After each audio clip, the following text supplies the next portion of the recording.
bacterial infections.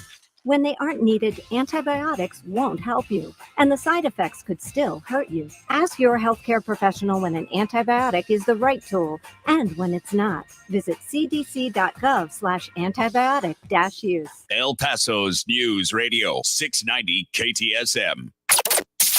Live from the KTSM AM 690 studios, it's Talk El Paso with Andrew J. Polk. Be a part of the show by calling 915-544-KTSM, 915-544-5876, or comment online on our stream at facebook.com/Talk El Paso. It's 4 p.m. Mountain Time, and that means it's time to talk El Paso with Andrew J. Polk.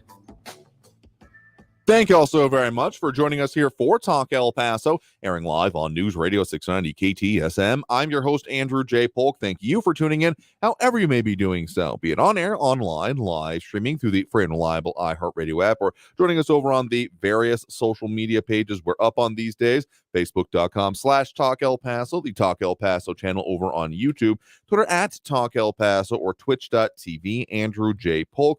Lots going on today, a lot to discuss here. People tuning in, chiming in there as well already, like Angel Rueda with the hello and the wave, and Amanda Moncada, hey to you yourself there, and those likes and reacts, among other things, from Monica Cervantes and Angel there as well. So, again, just demonstrating that that's one of the better ways to chime in throughout the duration of the program, though we will get into those phone calls a little bit later, as we usually do, because, well, as long as it's cooperative, which it seems to be today, so we'll be getting into as best we can. And again, a lot to delve into today, a lot going on, and of course, affecting us here in the Borderland, including a couple of things, some more updates, some more possibilities on what might be coming with the state level trial, if a year or two away at this point, in the August 3rd case. Our news partners at KFOX 14 speaking with the district attorney for El Paso, and well, just the future potentialities that come along with all of that, because there's a lot that's not set in stone at this point, even with the very ironclad ruling that has come down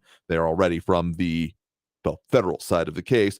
But also there have been more updates going on in more situations, both with the heat and even the rains, among other things, and the water movement causing more deaths in our region, particularly when it comes to the border security and immigration situation, even if on certain residents things have still been hard in different ways, but reaching maybe not quite record new numbers, but definitely disturbing ones of just the deadliness of the situation in our region. Definitely going to be talking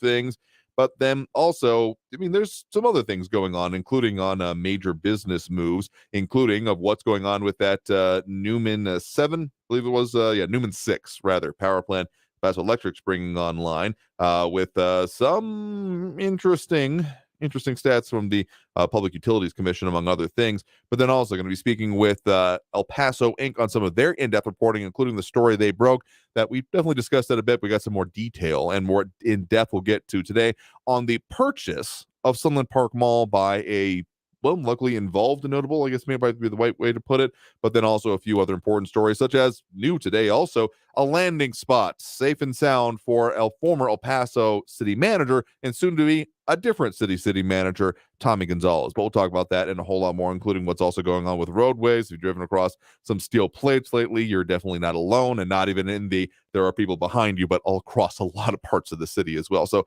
a lot to get into today, a lot to talk about, and a lot to get in there. Eric von Holstein Rathlow with that heat saying, happy Tuesday, pulled my head out of the freezer long enough just to write this. Glad you're doing the at-home cryogenics there. Just don't try to put yourself into next to Walt Disney is all I'm saying. Again, there's a lot of people beating the heat out there. Okay, the amount of people that I know that have had their AC systems go out, like I thought it was like a one-off, or like, I haven't checked in a while, but the amount of people I know saying like, oh no, like half my house is uninhabitable right now, makes me, knock on wood, thank my lucky stars that I'm not having that, and I really hope I didn't just jinx the heck out of it. So I also sit in front of a AC blasting right at me. So again, thank my lucky stars for those particular situations, as we're on the 26th now straight day of 100-degree plus temperatures with no particular end in sight. That's not going to call it dismal, but not optimistic forecast that way. Despite the rain, like we've been scorching, and yet we got soaked, at least in my neck of the woods, last night. So yeah, the weather is going to just keep. I mean, weather warns in place throughout the end of this week, and probably going to be continuing on. So that situations, and the heat particularly, has been increasingly leading to deadly situations out there in a variety of different ways, such as earlier this morning, from our news partners at KFOX 14, El Paso fire crews recovered body from canal in Socorro. Noted that it was a body of a man in his 20s was recovered out of a canal near a Socorro Road and the Franklin Drain Canal. The department received a call from Border Patrol about a person in the water at about 3 a.m., according to El Paso fire spokesman Enrique Duenas. And the special water rescue teams were deployed there, and the body was recovered at about 4:30 a.m. And Duenas noted that these types of rescues are becoming more common around the summertime, and reminded the public that canals are meant to transport water and are not safe for people to be in. Saying, quote, even if they look calm, they are not. They have a lot of strength and can carry an adult, as we've seen many times before, and they can drown them easily because whatever the water looks like on the surface, they're concrete bottom things for the most part. So they can be really trucking down there at the bottom, pulling into an undercurrent. And this is another reason it's a good thing to teach your kids how to swim, but even then, not to do this kind of thing, because we may be in the desert, but we still definitely have water issues. And as was noted end of last week, actually, by Anthony Scott Good over on Twitter, at USBP Chief EPT, saying that, quote, this fiscal year, the El Paso sector has recorded over 70 migrant deaths in this remote desert of New Mexico. As temperatures soar, criminal organizations continue to endanger the lives of smuggled migrants by placing profit over their safety. One migrant life lost is one too many. Also, as I previously noted, the different placards and methods in place to try to, if someone is finding themselves out there. So we've seen a lot of it, and also then the water hazard. It's kind of almost seems like a dichotomy, but it's definitely been continuing on almost apace. And that is also interesting from the statewide aspect, that there has been the continuation of deployment of more of those rotating buoy barriers for where the Rio Grande is actually a rio, in that it has water and enough, because in our section here, all of the water ends up going into the canals, which is why some of the recent photos even of that I've seen of, say, underneath some of the international bridges has shown quite a lot of sandbar present. So not going to expect that to be at all in our region anytime soon, just because it kind of doesn't work that way here. But where it does, and where the Rio Grande actually again flows like a real river does, okay, so a picture from the AP specifically, I'm looking at it also most recently in El Paso Inc. shows that a stack of like two of them being about a man and a half high. So one would come up to, say, about navel to middle abdomen high on an average person. So they're pretty big, and they're meant to be rotating, and also are then tethered to the middle of the channel, because that's the real rub with a lot of this when it comes to the way borders work in this area. It is by the Chamizal Agreement, among other things, which is, yes, noted by the monument both in El Paso and in Juarez on either side of the border, to note that historic agreement to settle a land and boundary dispute in a peaceful manner, that it's the deepest channel of the Rio Grande, the middle of that channel, meaning that someone halfway through it is technically then on the U.S. side of things. And that's where asylum law and all those kind of technicalities and particularities come into play, and part of why it's been difficult. But this is, again, the state level efforts continuing to deploy those, most recently being worked on in the next couple of weeks, expected to be installed in the Eagle Pass area around there, even though there have been questions about the usefulness or real need for it, as there continues to be lowering of numbers, but also, as evidenced by what we see here in El Paso, a slight uptick in recent weeks, but nowhere near some of the high water marks that have been set recently of immigration numbers, but by no means, as really any sector of the border, seeing a complete cessation of any of this activity. A lot of other commentary coming in on the heat, among other things. Eric von Holstein-Rathlow saying, evaporator coils in my house froze solid last week. Luckily, it only took me a couple hours to de-ice them, clean the coils, filter, and get it going. Yeah, that used to have a window unit back where I lived, in places that also had humidity, and oh boy, that was one of the biggest problems. We also have Ida Beza Gardner chiming in with us with the high and the wave, as well as Amber Bando with the rock on to you as well. Marky Mandingo, yeah, it's hot, no doubt. Absolutely. And James Holmes saying a lot of refrigerated AC and swamp going out, doing work on both types all day and have another scheduled in the morning. Sounds like you got your work cut out for you out there. So, yeah, there's a lot of different issues with it, and also people just like setting it too low. And so, also RJ mentioning about some of the conflict that has been documented between, say, DHS and CBP under it, and then DPS. So CBP, Customs and Border Patrol, and then Department of Public Safety, so the federal and the state agencies that have been either statutorily tasked or have been recently tasked with it in their respective cases, saying that they were ordered to cut razor wire in certain areas, of which I've actually seen the videos and the evidence of it, saying that they needed to, for safety reasons, not have someone still in that situation. So there's a couple of documented ones on that, among other things.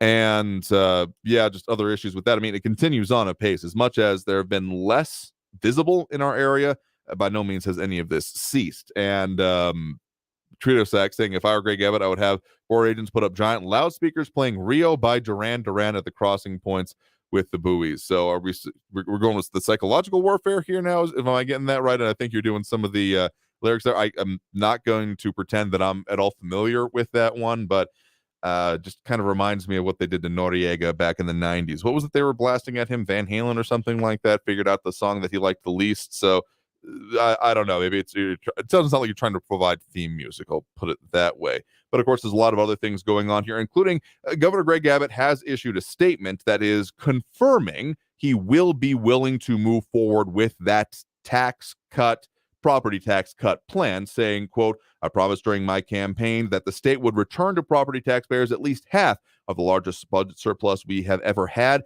Today's agreement between the House and the Senate, this being written yesterday, but today's agreement being between the House and the Senate is a step towards delivering on that promise. I look forward to this legislation reaching my desk so I can sign into law the largest property tax cut in Texas history. Now, the question is what happens after that, because as noted by the Texas Tribune, among other things, they still haven't done much on actual school funding. Like, sure, this will send a commiserate amount of funding to the schools in order to make up for the tax cuts, but actual like increased funding of it. So it was brought up by a caller yesterday about the amount of money, raises being approved by certain school districts. And, well, article title from the Texas Tribune here, with no new funding from the state, Texas schools are breaking the bank to pay for teacher raises. Subtitled, lawmakers this year didn't approve extra money to help schools pay for raises, despite them having an unprecedented $32 billion surplus, even after Governor Greg Abbott commissioned a task force last year to improve teacher pay and retention. So they go into that, interesting a bit more. So, a lot more commentary coming in, including from Buddy Baez, Marky Mendango, and others. We'll keep getting into that. Got to take that first break right now. Coming out of this break, again, talking about some more of the big stories in our region, including, yes, what are the new names of it, as Mondo Moncado is saying, the shops at Solana, who or what is Solana? Maybe we'll see if we can get that question asked, as well as other things involving the sale of Sunland Park Mall. And again, the landing pad that has now been to complete the metaphor, where the golden parachute led him towards, from Tommy Gonzalez, former city manager, and now soon to be, seems like, new city manager of another location. Yes, still in Texas. So we'll talk more about that. Some of the other big stories, including, those metal plates, why you're not alone in driving across them. After this break, you are, of course, tuned into Talk El Paso, airing live on News Radio 690 KTSM. I'm your host, Andrew J. Polk. Phone lines a little bit later, as we usually do. Of course, the commentary coming in and continuing on there. So stay tuned. We'll talk El Paso after this break. You're on News Radio 690 KTSM. Stay tuned.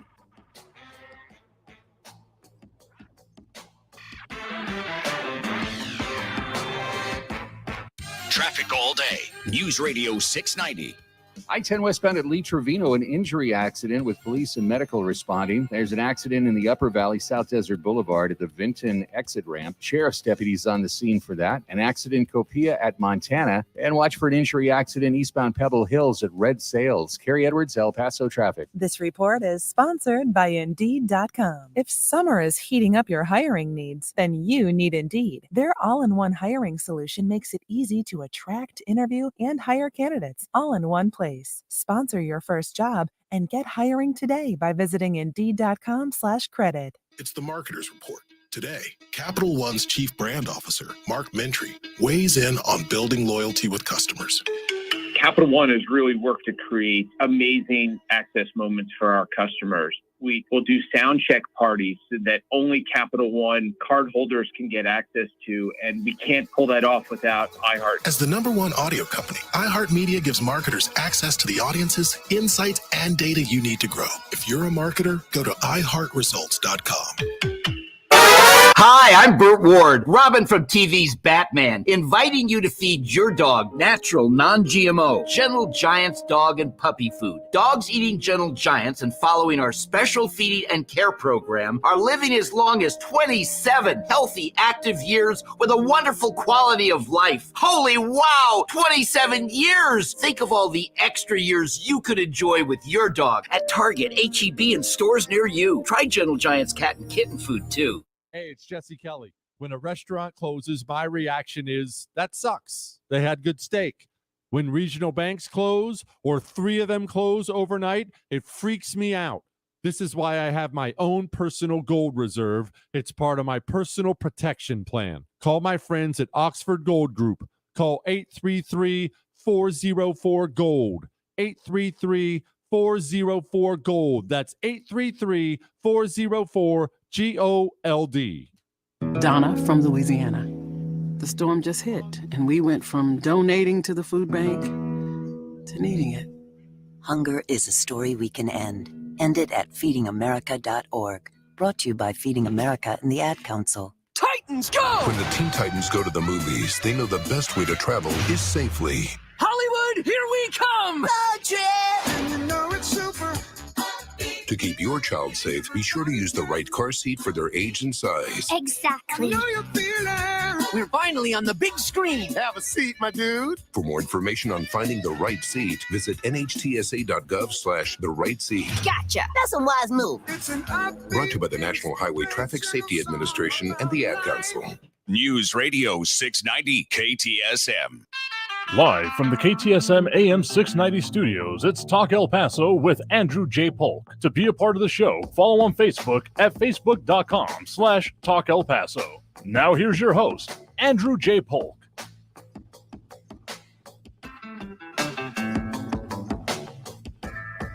Thank you all so very much for joining us here for Talk El Paso, airing live on News Radio 690 KTSM. I'm your host, Andrew J. Polk. Thank you for tuning in, however you may be doing so, be it on air, online, live, streaming through the free and reliable iHeartRadio app, or joining us over on the various social media pages, Facebook, YouTube, Twitter, and Twitch.tv, either under Talk El Paso or Andrew J. Polk. And a lot of commentary coming in there, including about the heat and other things, such as Stephen Christopher saying, I'm not going to lie, as soon as it's financially feasible, I plan on moving to a non-desert area in Texas. Plus, I need forest, gardening, rain, fishing, and hunting to be truly happy. I mean, do you, though, Buddy Vibes with a bit of advice there. Try cloud crop. It's always 20 to 25 degrees cooler there. I mean, it's a reason that it was, so the story goes, basically founded by people from El Paso looking to get the heck out of Dodge for the hottest summer months. I mean, think about the time before air conditioning was a reality and the fact that there were people living here and somehow surviving that. Yeah, it sounds like getting the heck out and going to the mountains for a minute sounded like a good idea at the time, and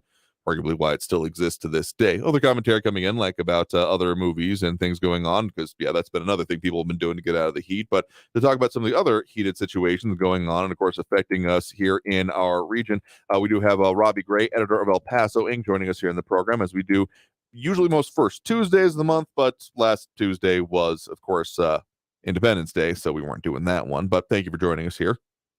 Thank you. It's good to be here in air-conditioned comfort. Yes, we got that thing blasting. The fact that it's a testament to its fortitude You that it's been mentioned going the whole heat. time. Our house is one of those that's half uninhabitable right now. Oh, We're at geez. the mercy of air conditioning technicians. Thank you, air conditioning technicians. You are well needed right now. Oh, yeah, this is, it feels like one of those, I feel like people are often like, oh, man, they charge too much. But now this feels like the clapping for the refs coming back from that one NFL season when the replacement refs were then replaced back. Everyone was like, oh, man, we're so happy to have them back. Because, yeah, I think, again, a lot of them That's one way to put it. have the have a lot of reasons to be happy that they are able to do that kind of work. So, of course, that's been its own bit of fun and situation, but another one and a bit of movement happening here, happening today, actually, that there was speculation, and you all have been doing a lot of reporting on this, certainly about what is going on, both the exit interview, as you called it, with now former city manager Tommy Gonzalez, and now to be, I think it's pretty well, I'm sure there's more preliminaries to go through and like contracts to be signed, but it looks like Tommy Gonzalez is going to be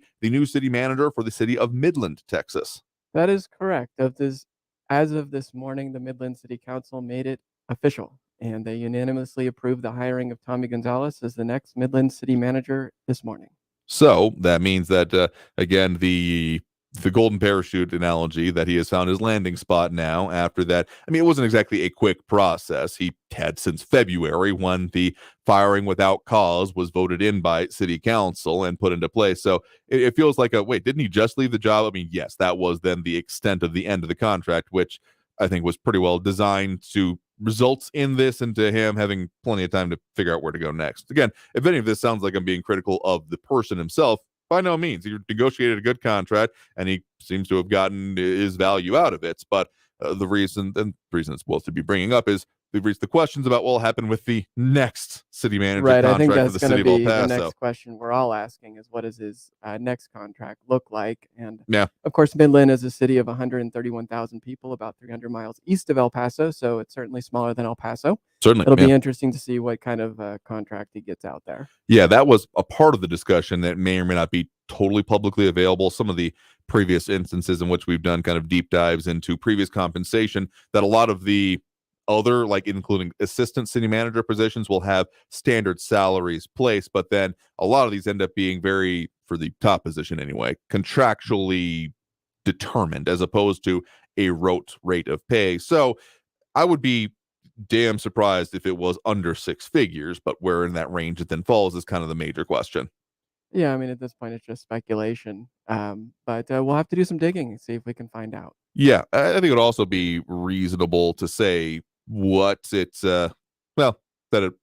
given that it was the $400,000 range here. And okay, some of the questions going to be Mondo Moncada saying, why are we so interested in Tommy's next job? I mean, it's an update on what has happened there. And it was kind of the question of what is next. He has made jumps from city manager position to city manager position. I mean, really, what's more important is what's next for El Paso here. That's the real crux in the meantime, Kerry Weston is at the helm of the city of El Paso while the search for a permanent replacement is underway.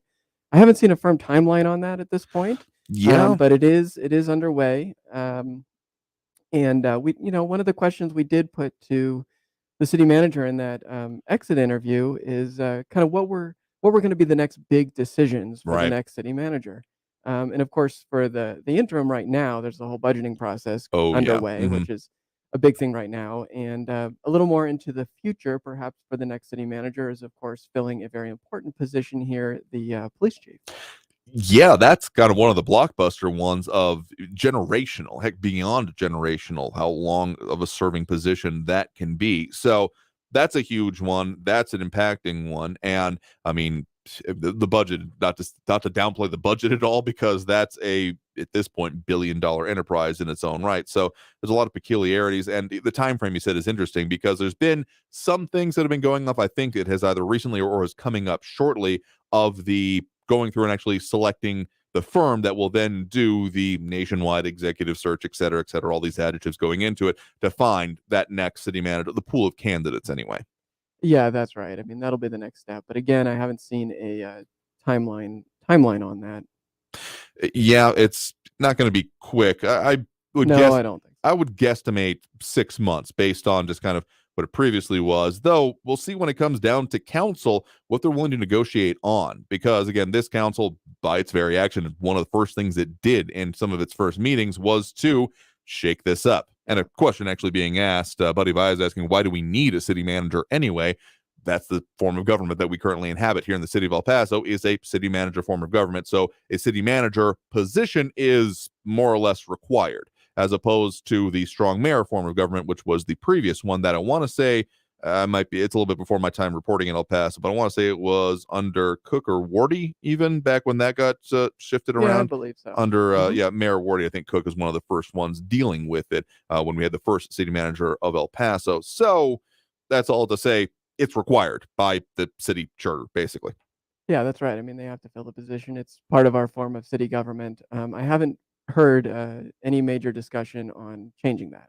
It's kind of like been a subtext, but I mean, that is not something that could just be voted on during a council meeting. It was something that would have to go back as a city charter amendment election. So that would have a little bit more of a wind up to it before that pitch would end up happening. But that's the kind of situation we're in right now. And of course, one of the major stories that we were talking about a lot yesterday, and a lot of people were in town, was about one of the ones that y'all basically broke over the weekend: the sale of Sunland Park Mall to the owner and CEO, president and CEO, technically the correct title, of Star Western Wear. So that has, and the rebranding and expected revitalization that's going to come along with that.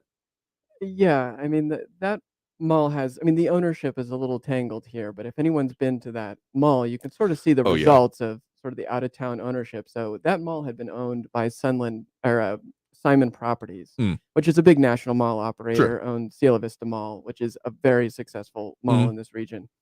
So Simon Malls spun off some of their troubled properties and stuck them in this REIT called, a real estate investment trust, called Washington Prime Group.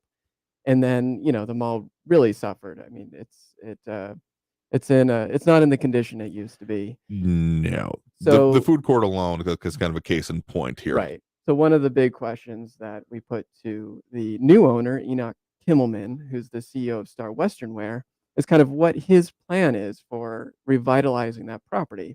I mean, it's a key location in the city. I mean, it's right there, it's smack dab in the west side, somewhat kind of central in the city and all that, but it's just really struggled over the years, although there's an emphasis to put more entertainment there.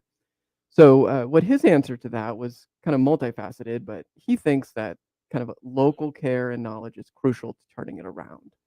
I mean, they, of course, Star Western Way on its own, and I believe it was 2017, moved into the former Macy's, if I'm not mistaken. Yeah, that's right. In that anchor store. Though I will note, again, I've had a coworker that's dragged me over there because they love seeing the decline of it. I don't know. They're weird about that, and they know it. But the interesting thing about Star Western Wear on its own was that, as much as, okay, it's expectation that with your anchor tenants at the mall, the ones that have their big, kind of external facing stores, that you can then walk from there into the mall. And Star Western Wear didn't. You could not get from inside of Star Western Wear into the mall, and vice versa. You had to then go outside and then walk back in through another entrance. Well, that's an important point, as you mentioned the anchors. So when we say buy Sunland Park Mall, actually the anchors own their property. Right. So for instance, the Dillard's there, which is probably one of the more popular places there in Sunland Park Mall, is owned by Dillard's. So when we talk about Sunland Park Mall, we're talking about the rest of the mall. That's not the anchors. And there's been an emphasis already on using entertainment to draw people there. So for instance, you have the Monkey Rock Family Fun Center that opened there. Those same five brothers are looking to open an aquarium there now. And then what Kimmelman told us is, it's a unique market here on the border. You had these sort of uninterested, real estate investment trusts. And he thinks with sort of a local touch, kind of knowing from his experience with Star Western Wear there for years in the old Macy's, the former Macy's location, a little investment. He is looking to work with an architect to spruce up the entrance a bit, spruce it up some of the interior, and hopefully draw more folks there. One question people have had is the purchase price. Right. We did ask about that. I mean, it's sort of business journalism 101 to always ask, so how much are you investing? But the fact is, it's private, it's private investment, private business, and they don't have to disclose it. Some do, some don't. In this case, the purchase price was not disclosed.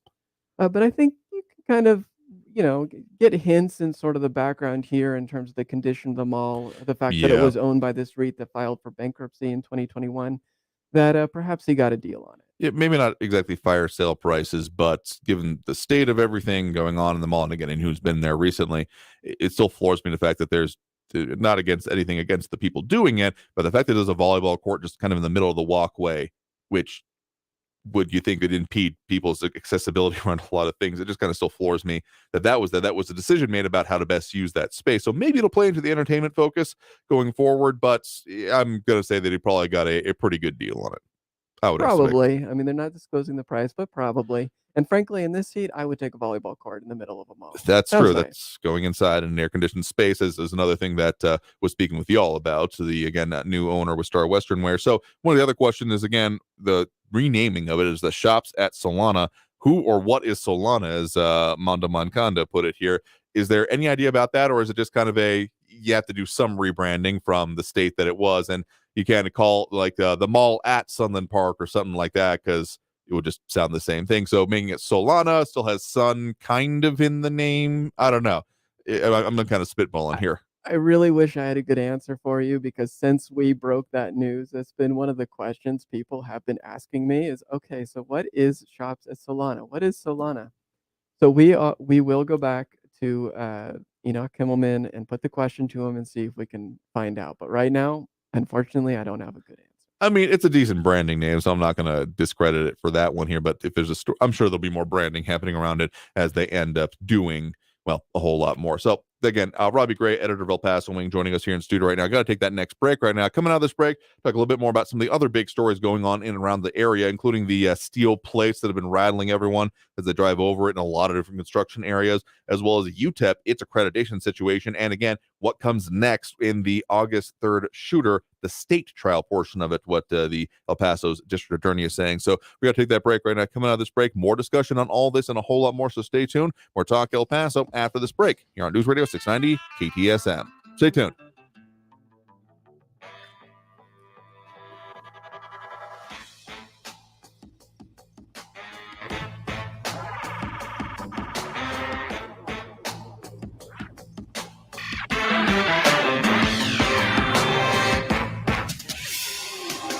El Paso's News Radio 690 KTSM. I'm Fidel Moreno Mesa with your CBS 4 News update. A diesel spill from a semi-truck closed off all lanes or Interstate 10 at Brown Street, according to El Paso Fire dispatchers. The incident happened shortly after 12:30 Tuesday morning, according to a tweet from El Paso Police.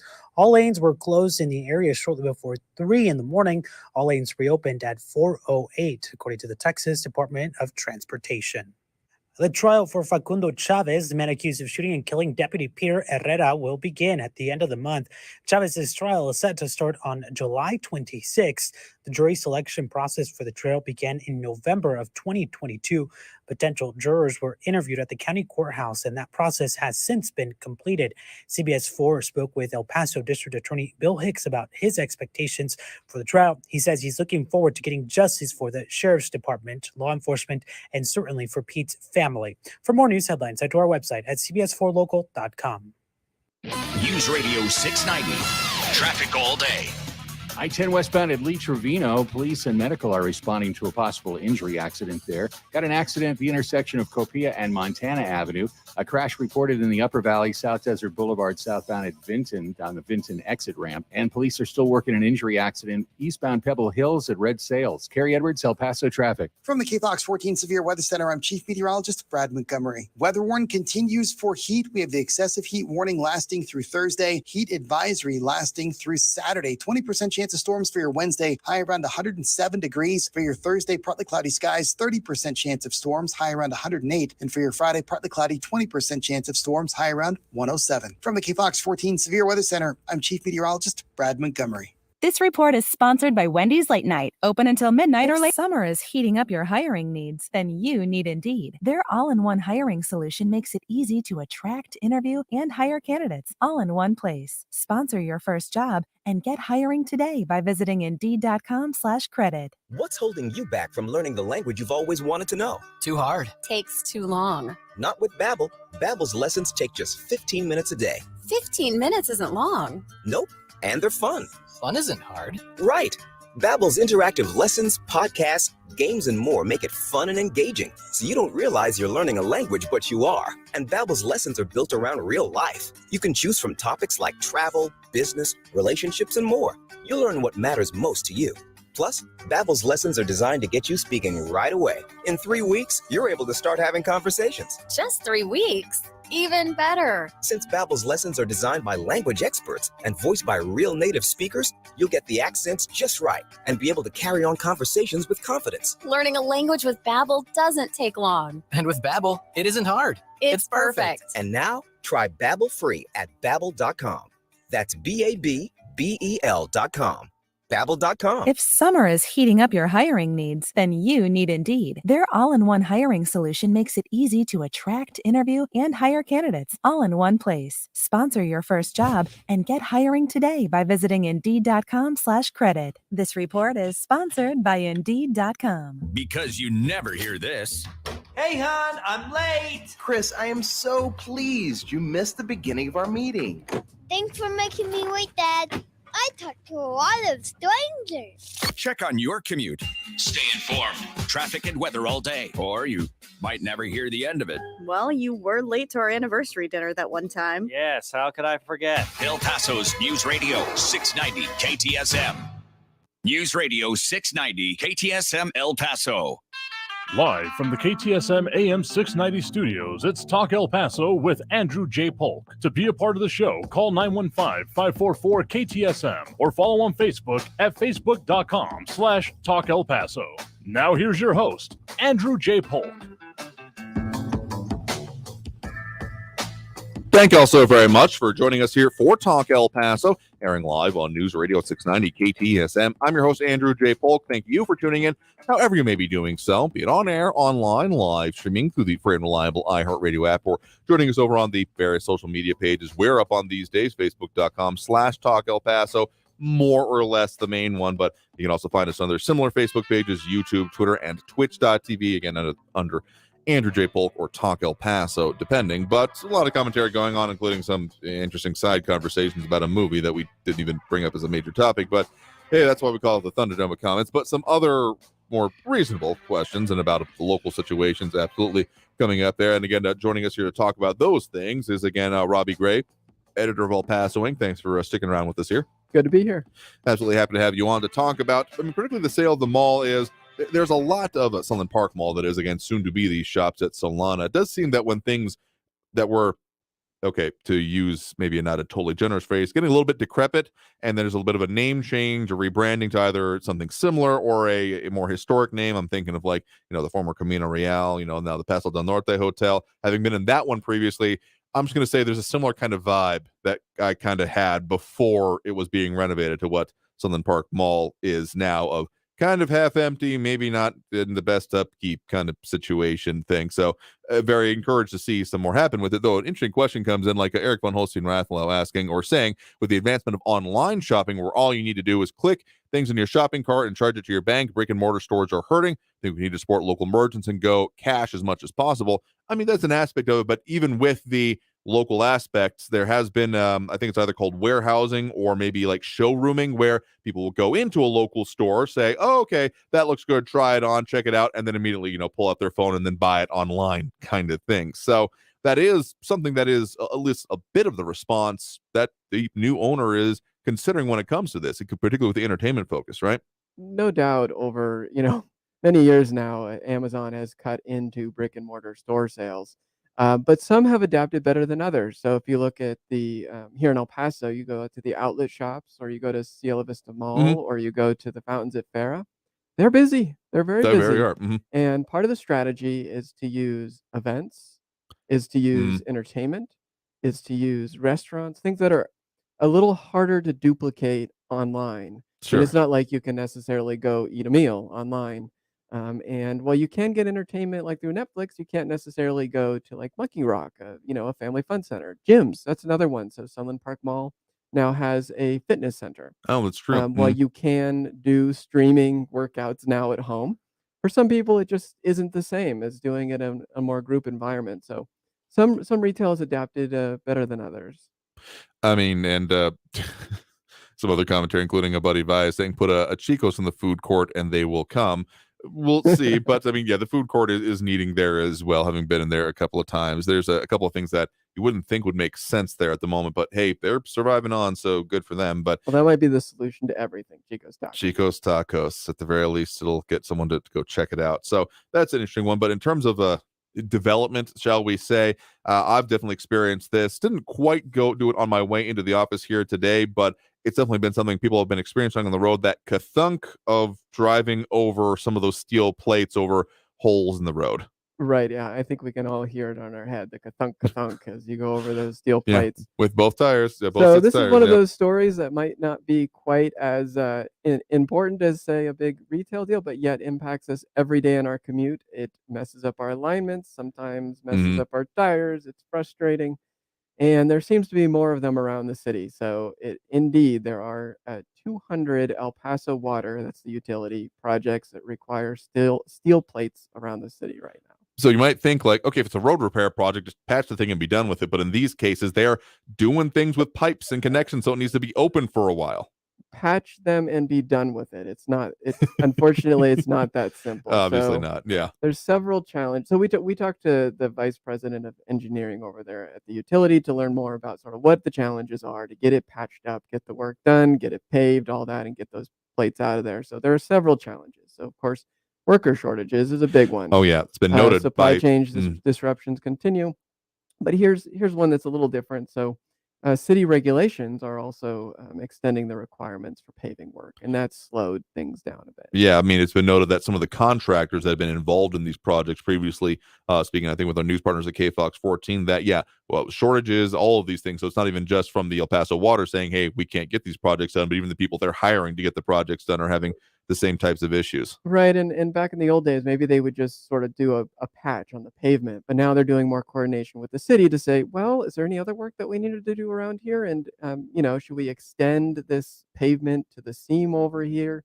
So they're trying to do a little better job with how they do the paving, and it is slowing things down. So the bottom line is, for now, there's going to be more ka-thunk, ka-thunk around the city. Yeah, and I mean that's is kind of a lessons learned moment because as they did, of course, right in front of our offices here, the whole revamp they did of the majority of Mesa on the repaving there, that of course was being done by TxDOT, but it was noted, and a little bit of frustration noted, that there wasn't a lot of coordination necessarily happening with that. I mean, some curbs are a little weird in some places. Sometimes the roadway's higher than the curb. Right.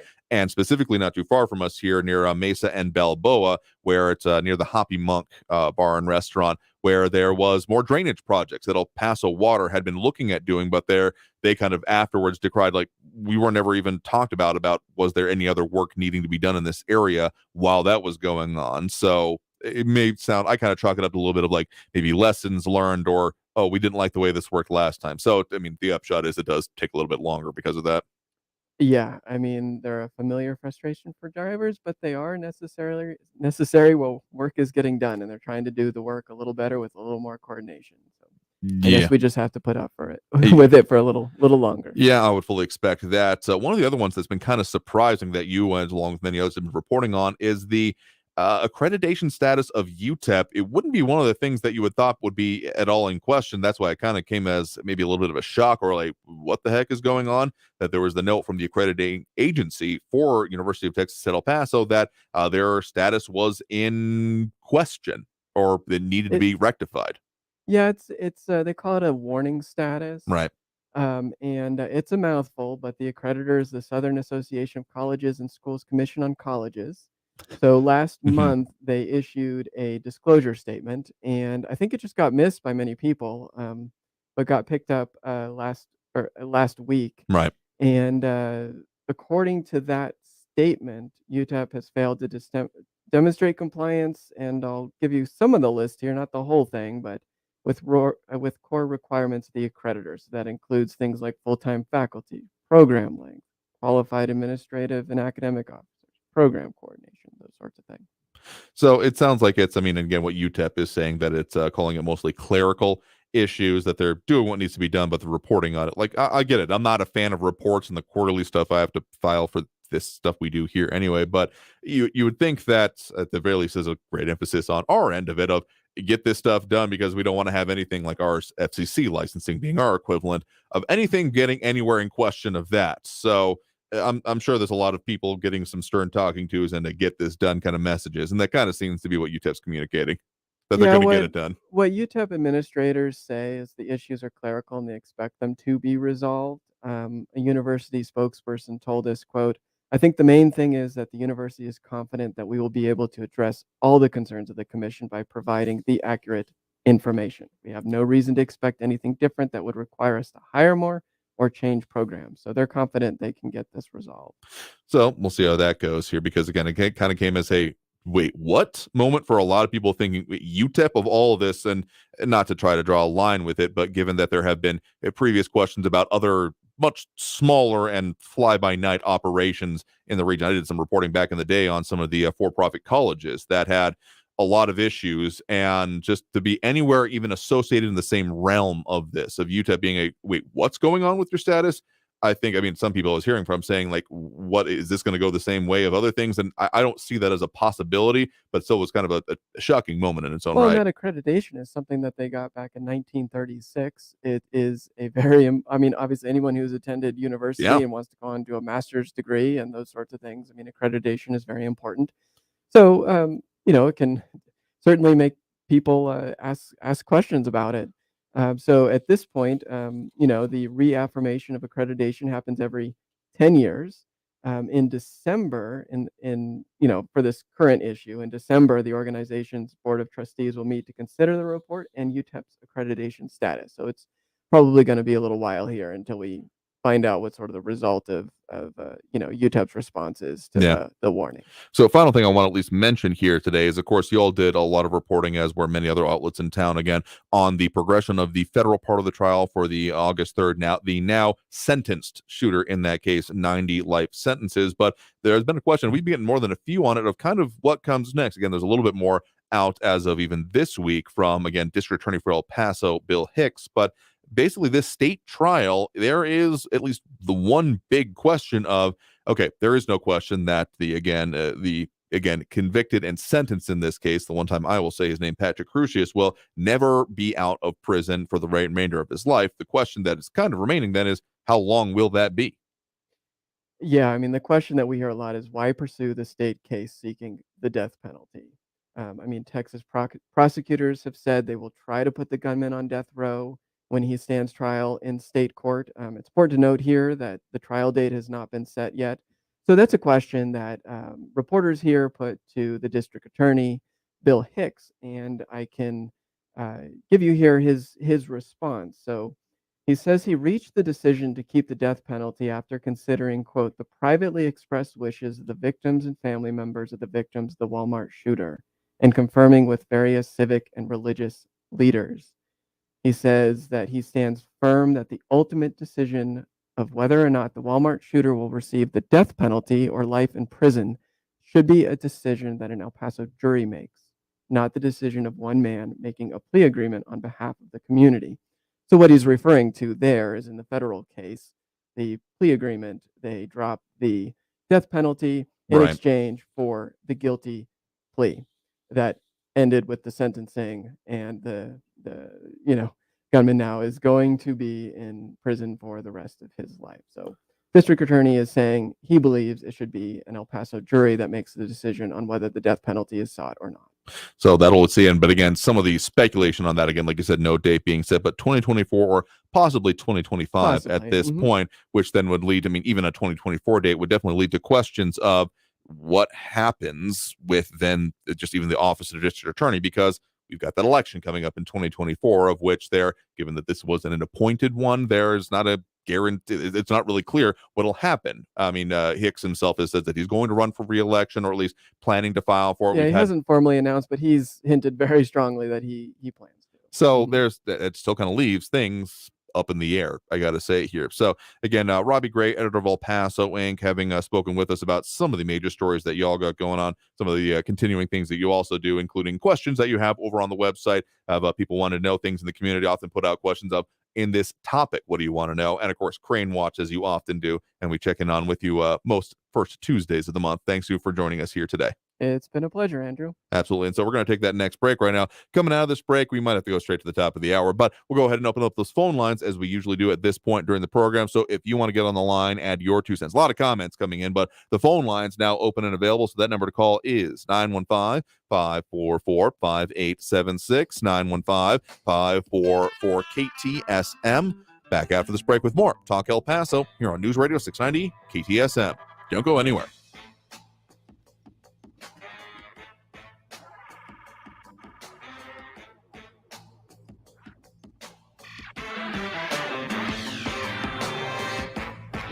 Traffic all day. News Radio 690.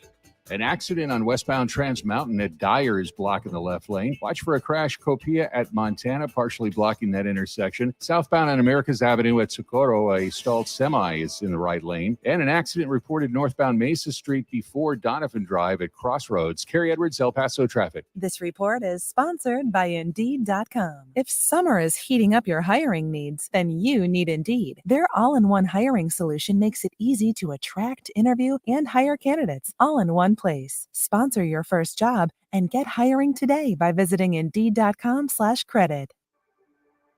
Are you a business owner, CEO, or responsible for marketing? If you are, iHeartMedia can help you reach your goals and find new customers. We reach more consumers in your target area than anyone else, and we can give you access to those potential customers more cost-effectively across radio, digital, podcasting, and social. We'd love to show you how iHeartMedia can work for you. Get started today at iHeartAdvertising.com. That's iHeartAdvertising.com. Ruli's International Kitchen, your local bar and grill serving up brilliantly inspired international cuisine and local favorites with a gourmet twist for the everyday occasion and special celebrations daily. Now open for dinner Sundays and brunch every weekend. Soups and sandwiches to tapas with stunning main entrees, the favorites you know with new features at the front door daily. Just a great little gourmet dive. 4176 North Mesa Street near Executive Center Boulevard. Give them a call at 915-313-4806 or online at ruleysik.com. Prescriptions require an online consultation with a healthcare provider who will determine if appropriate. Restrictions apply. See website for details and important safety information. Subscription required. Price varies based on product and subscription plan. Hey guys, did you know there's a generic form of Viagra that works just the same, but is 95% cheaper? And you can get it online? Just go to 4hims.com/radio. Through Hims, you'll get a free medical consultation, discreet shipping if prescribed, a 100% online process, and trusted generic alternatives to the name brands at up to 95% off. That's right. Get generic for Viagra, the same active ingredient as brand name Viagra, but for 95% less. It's the same medication, still prescribed by a licensed medical provider, but with zero copay, no expensive appointments, and no awkward face-to-face conversations. To start your free online visit, you need to go to this exclusive address, 4hims.com/radio. That's 4hims.com/radio for your free online visit. FORHIMS.com/RADIO. Wendy's is open until midnight or later, which means all your favorite menu items are up later too. The Baconator still tastes just as juicy and bacony at night. So listen to that craving and turn in for the night at a Wendy's drive-thru. Hours may vary at participating U.S. Wendy's. Texting privacy policy and terms and conditions posted at textplan.us. Texting enrolls for recurring automated text marketing messages. Message and data rates may apply. Reply stop, opt out. My drinking had become a problem. Too many nights waking up at 3 a.m., sweating, head pounding, self-loathing, and anxiety hitting me hard. Thinking, how did I do this again? What's wrong with me? Why can't I stop? If you're finally ready to stop drinking completely or just want to drink less, naltrexone could help you. Naltrexone is an FDA-approved medication that reduces cravings and pleasure from drinking, making it easier to drink less or quit alcohol altogether. And you can see improvement almost immediately. Whether your challenges with alcohol are mild, moderate, or severe, or health makes it simple to get started with treatment. Just text PROBLEM to 323232 to get a secure link to our private online assessment. One of our licensed medical professionals will evaluate your assessment, and if medication is right for you, prescribe it directly online. We'll deliver your prescription right to your front door. No doctor's office visits required. You really can stop drinking or just drink less. Text PROBLEM to 323232 to get started today. Text the word PROBLEM to 323232. Text PROBLEM to 323232. Olivia from Washington. Laid off and trying to keep our little kids from realizing that mommy and daddy haven't eaten in a while. Roger from California. I'm grateful we could afford our son's surgery. I'm nervous that now we can't really afford food. Daniel from California. Choosing whether to pay the rent or pay to fix the car to get to work doesn't leave us with much at all. Now we can't even pay for meals. Donna from Louisiana. The storm just hit, and we went from donating to the food bank to needing it. Keisha from South Carolina. I've been skipping meals so my 2 kids can eat, but filling up on water doesn't really work. Hunger is a story we can end. End it at feedingamerica.org. Brought to you by Feeding America and the Ad Council. Traffic's bad enough without Mother Nature adding to your headache. Traffic and weather all day. Stay informed with El Paso's News Radio, 690 KTSM. News on the hour and the half. Traffic and weather all day. News Radio City. KTSM AM El Paso, an iHeart radio station. NBC News. And the Northeast is dealing with what officials call catastrophic flooding. Vermont seems to be getting the worst of it, pummeled by up to 9 inches of rain in some areas. The state is dealing with washed out roads and swift moving water that has left people stranded in their homes and cars. President Biden on Tuesday declared a state of emergency in the state. NATO leaders say Ukraine can join the military alliance once certain conditions are met.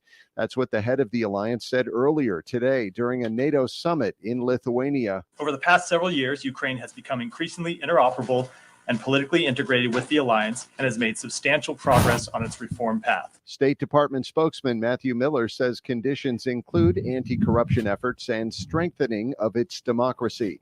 President Biden has made clear he doesn't believe Ukraine should join until its war with Russia is over. Meantime, Donald Trump is criticizing Biden's decision to send cluster munitions to Ukraine. The former president, in a statement today, said Biden should not be dragging the U.S. further toward World War III. He said the cluster bombs will result in the deaths of Ukrainian civilians. Hollywood studios are preparing for a possible actors' strike. Lisa Taylor reports. SAG-AFTRA's current contract with studios will expire at 11:59 p.m. Pacific Time Wednesday. If a deal isn't reached by then, an actor's work stoppage will happen, joining writers already on strike for more than 2 months. The deadline is just hours after the nominations for the Primetime Emmys will be announced Wednesday morning. The strike would also affect movie premieres, with multiple reports saying Disney would shift its planned debut of Haunted Mansion at Disneyland this weekend to being a fan event. I'm Lisa Taylor. Investigators believe a series of shootings led to the July 2nd deadly mass shooting in Baltimore. Charging documents were obtained by the Baltimore Sun. You're listening to the latest from NBC News Radio. 2 men pleaded guilty to credit card fraud charges in a string of crimes in Fresno and Southern California. Federal prosecutors say the men entered pleas Monday for a crime spree going back to 2015. Officials say the two put card skimmers on gas pumps, which are used to make fake debit cards, saying the pair withdrew almost $200,000 in the scheme. Northwestern University is looking for a new head football coach. Perry Williams reports. Pat Fitzgerald was fired yesterday following hazing allegations against the football program. This Wildcat fan reacted to the termination. His reputation, it's sullied, I think, beyond belief. I don't know how you recover from this, which is unfortunate because he's a good football coach. Fitzgerald originally received a 2-week suspension last Friday after an outside investigation confirmed a former player's account of hazing by teammates. However, the Daily Northwestern revealed Saturday that the alleged hazing involved sexual acts. I'm Perry Williams. If you missed the sunset spectacle known as Manhattanhenge back in May, there's another chance to see it. As Sarah Lee Kessler reports, it returns tomorrow and Thursday. Expect crowds and lots of folks wielding cameras and tripods to catch the setting sun, lining up perfectly with Manhattan's east-west cross streets. That'll happen at 8:20 Wednesday night, 8:21 Thursday night. You can see this dazzling display on 14th, 23rd, 34th, 42nd, and 57th Streets. But astrophysicist Neil deGrasse Tyson, who coined the term Manhattanhenge, says to get the best photos, find a spot as far east as possible that still has views of New Jersey from across the Hudson River. Google Calendar now allows users to take paid appointments. The new feature is designed for professionals and freelancers like therapists and tutors who offer time-based services.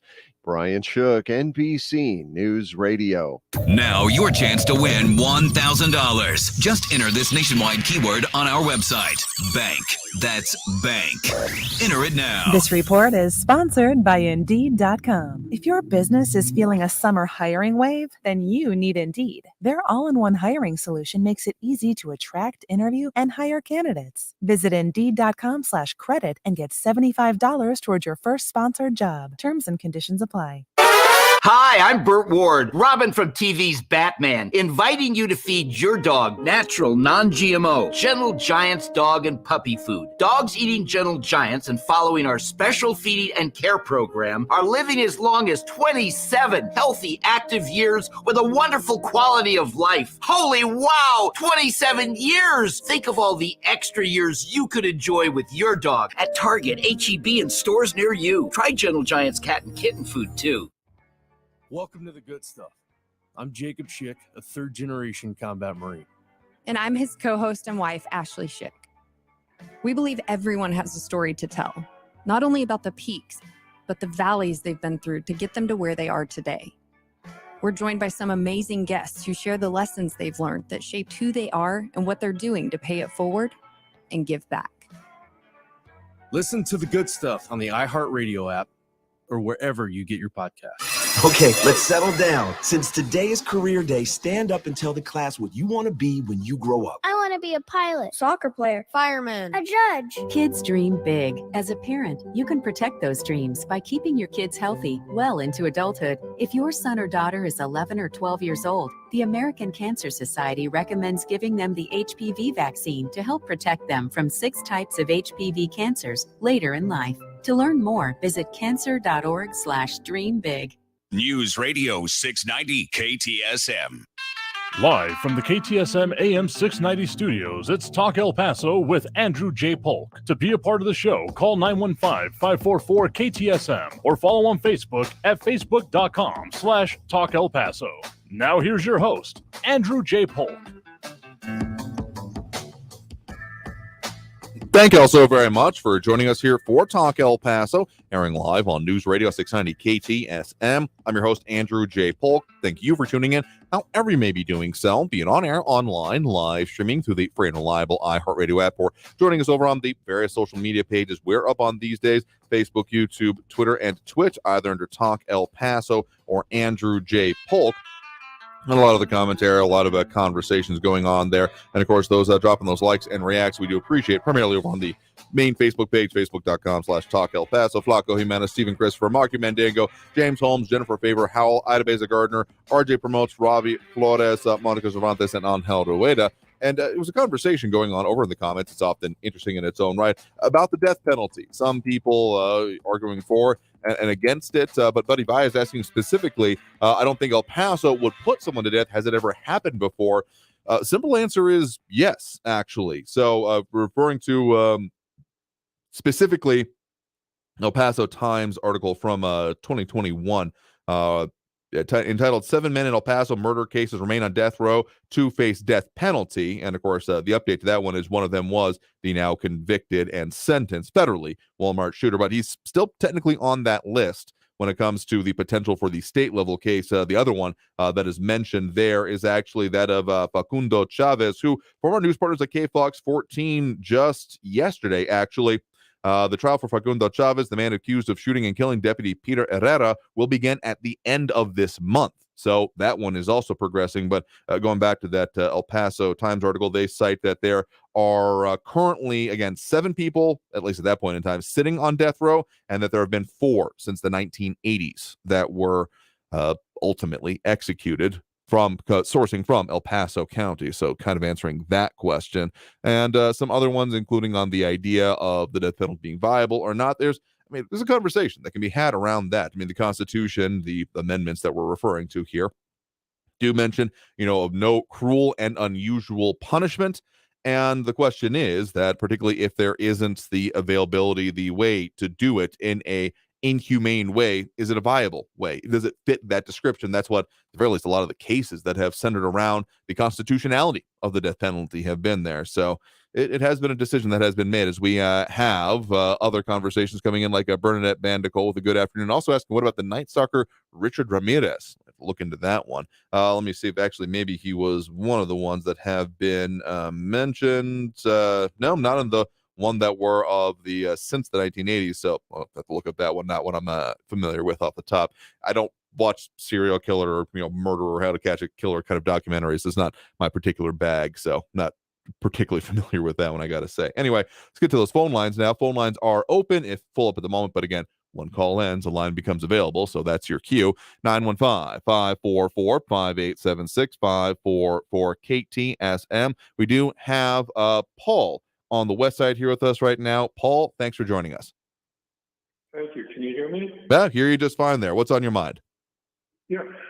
In regard to Mr. Hicks' statement that was presented earlier, where he wanted an El Paso jury to hear this case, it seems a little disingenuous as the defense will move to have the venue changed due to not being able to get a fair trial here, which is probably correct. I would just leave it alone and let the federal system handle it in that case. I don't think there'll be a trial in El Paso. I mean, that is the $1 million question. I mean, the big one that's remaining about this. And I mean, there has not, as much as we're reading tea leaves is what it feels like at this point, and definitely my crystal ball is as cloudy as ever, but that there has not been a push for a change of venue yet, though I guess we got probably better part of a year, if not a couple left before we actually end up getting to trial in this case, and maybe even some of the functional parts of the pre-trial motions. It could still very much be a part of it. It's not been ruled out by any means, but I want to say that at least some of this, it has not been an indication. I think the last substantive thing, and I'd have to find the exact source for this, was that there is not currently an intention to seek a change of venue, but I would have to think that would be, if it is truly going to move towards that and towards the death penalty as the possible punishment in the state level trial, that would be pushed for because of effectively the exact reason he is. So I'm not going to take it as necessarily disingenuous from the district attorney in this case, but at the very least, it's certainly in the back of my mind. I do have to agree with you there. And the great irony here is that there's no question of guilt in this particular case. So, I just think the taxpayer will bear the burden of something that's already been adjudicated and justice has been served. Well, like I said, the interesting way that the district attorney put it about letting basically the people of El Paso decide, even if you don't think that's particularly possible. I mean, just because a change of venue is asked for doesn't mean that it necessarily has to be granted. I mean, there are reasons it might not be, though. I haven't seen any specific examples. It seems like it happens more often than not, but I don't know if there's actually stats you can find on that. So I wouldn't be surprised if it comes up, but we'll keep our eye on this one as we see the progression through it. But I think that the most important thing coming out of last week is absolutely that this person will never breathe a free breath of air for the rest of their remaining life. Yes, sir. I just like to point out that the chances of people in El Paso not hearing of the crime and not being prejudiced for this crime, I think is small. I think that if it was moved, if the defense moved, it would be granted, and well, it should. Yeah, again, I would fully expect that to be a motion, and given the amount of coverage, I mean, there's been a lot that has been said about it here. So whether or not the real question is, can anyone it's not that any juror has to go into a courtroom having never even heard about it. It's whether they can be reasonably expected to decide impartially about it. So I think that's what the argumentation will come down to, whether or not there's actually going to be able to be like coverage of the hearings and those kind of things. I'm sure we'll have details from it, maybe not directly audio from it. I'd be surprised if that ends up being the case, but it might happen. Individual state courts can be varying different rules as opposed to the very set ones that were in the federal courtroom, which is why the only depictions we had from that are those like courtroom sketches, because that's all that's available from there. So may or may not be cameras, may or may not be audio recordings available from the state progression on this. But again, we're looking at better part of a year or two to see how this progresses, and we'll certainly keep our eye on it. Well, thank you for allowing me to voice my opinion, and kudos to you for running a great program. No, we'll appreciate it. Thank you for listening. Appreciate the point in the call. You have a good one there as well. Thank you. All right, and let's get to another phone call on the line here again. That number to call, One call just ended, and now no line is available. 915-544-5876, 915-544-KTSM. And just because it's been a burning questions in the comments over there is the question that was brought up by Bernadette Bandicole. What about the Night Stalker Richard Ramirez? According to the Googles on this one, it looks like that he did end up dying in prison in 2013. It was indeed from cancer is what it sounds like. So that's some of the information there. But let's get at least one more phone call on the line here. We do have Raul in the Northeast on the line with us here right now. Raul, thanks for joining us. Hey, Andrew. Yesterday we were talking about the alarming increase in the number of consecutive 100-degree plus hot as hell days in El Paso. Now you've repeatedly stated 26. that you're more interested in solutions to global climate change and its causes. And you conceded that you've never studied decision-making and problem-solving theories and strategies. Well, Andrew, I have. Didn't say either of those things, but go on. Hello? Yep, no, we're here just saying that I did not concede that, nor say that I'm interested in the solutions globally. I'm wondering what we're going to do about things here in our backyard, which is the primary focus of this program, of course. Right. Well, I did study these things in business school and in the School of Education, and I can tell you that it's basic. It's fundamental. That before one can develop a solution to a problem, one must first determine the cause or the culprits of the problem or phenomena. This occurs after the data has been gathered, after the problem or phenomena has been quantified, and then the data can be analyzed to determine causation, and then the development of solutions. Now, this work is done by subject matter experts, scientists, scientific and academic organizations and publications. And according to the consensus of the scientific community in the field of climate science, global climate change, its cause, the problem is the burning of fossil fuels for energy and the consequent pollution and heating of the atmosphere, seas, and the lands. Now, it's my opinion that the energy plutocrats and oligarchs and their purchased politicians, they're the ones who are to blame for the pollution and the damage that they have caused so far and will cause in the future. And we have to get off fossil fuels as quickly as possible. PDQ, it's an existential problem. We should be doing a Manhattan Project kind of work, the kind of stuff that we did to get to the moon and back and so forth. You know, we need to be heavily investing in our nation's unrivaled and unparalleled scientific, technological, and financial resources and expertise to create the perpetual motion machine, which some people said was impossible. You know, fusion energy, turning number 2 and number 1 and garbage into clean energy. We need to make everything more efficient, clean, and reusable. And we can get the money to do these things by taxing the energy companies' big owners and by eliminating the corporate income tax and raising the personal income tax of the super rich. Otherwise, they just pass on the tax increases to customers with increased prices. So there are solutions, but we have to identify the causes and the culprits and get on with it and get on with getting the kind of representatives in Congress that will do the work that needs to be done to again avert this existential crisis. You know, Andrew, people have to develop what now is called psychic numbing. And that's what you got to develop when we're 100 seconds away from possibly World War III. Or nuclear proliferation, and maybe a war between India and Pakistan and what it could cause over there, you know, or another cootie, and it could be some bad guys. It could be biological proliferation. Who knows? And then we have this mass killing thing in America where nobody's safe anywhere, and the global climate change. So we're loaded with problems, and what are the Republicans doing about it?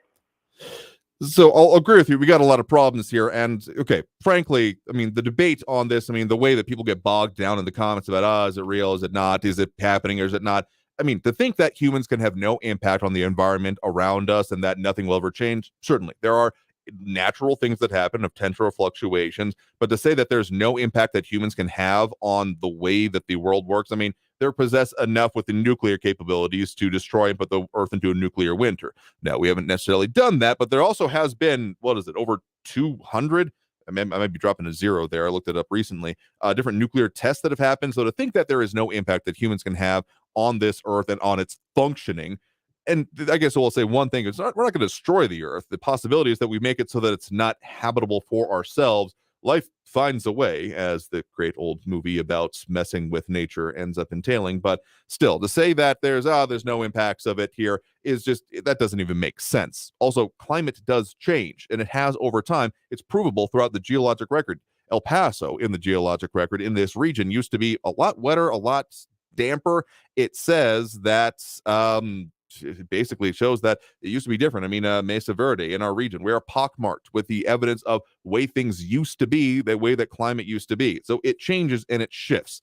The argument about what we do about it, and specifically the policies that come into places where the rubber hits the road, and you kind of got to it there unintentionally about okay, is this something that we can tax our way out of? And is that going to be effective? Because sure, if this is, I mean, not saying everyone will do this out there, but going to say that, oh, well, we have to just tax it and that'll solve the problem.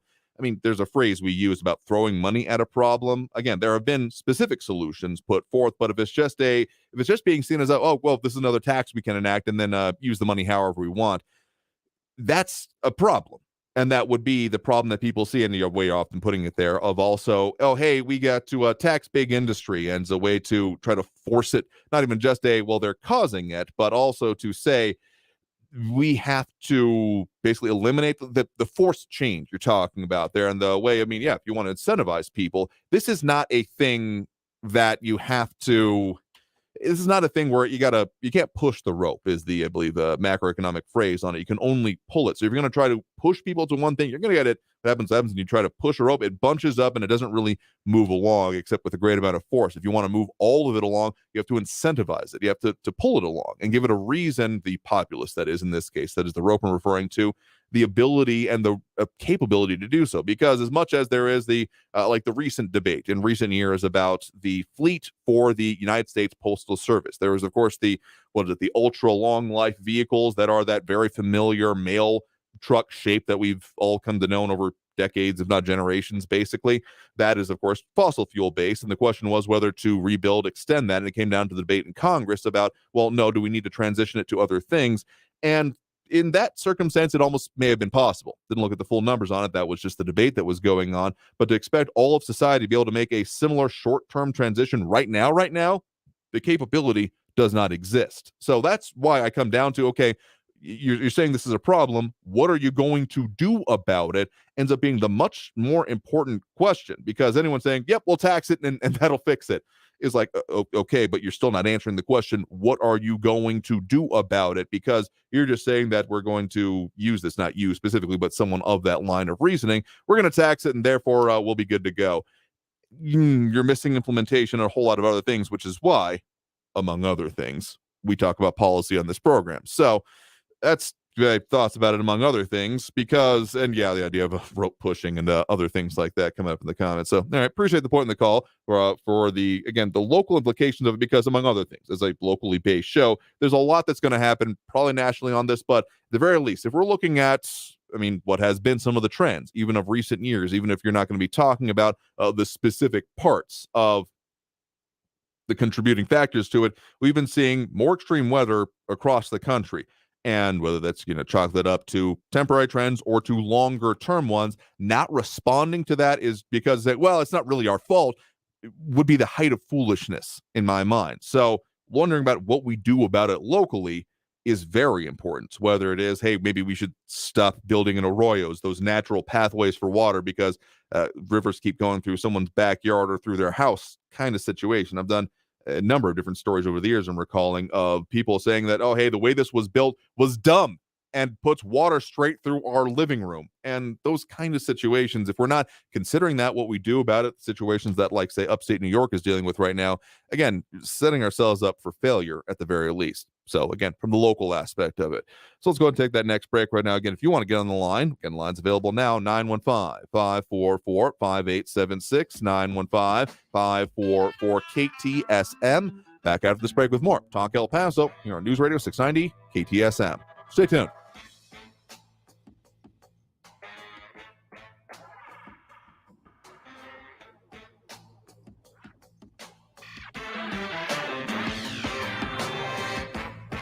Traffic all day. News Radio 690.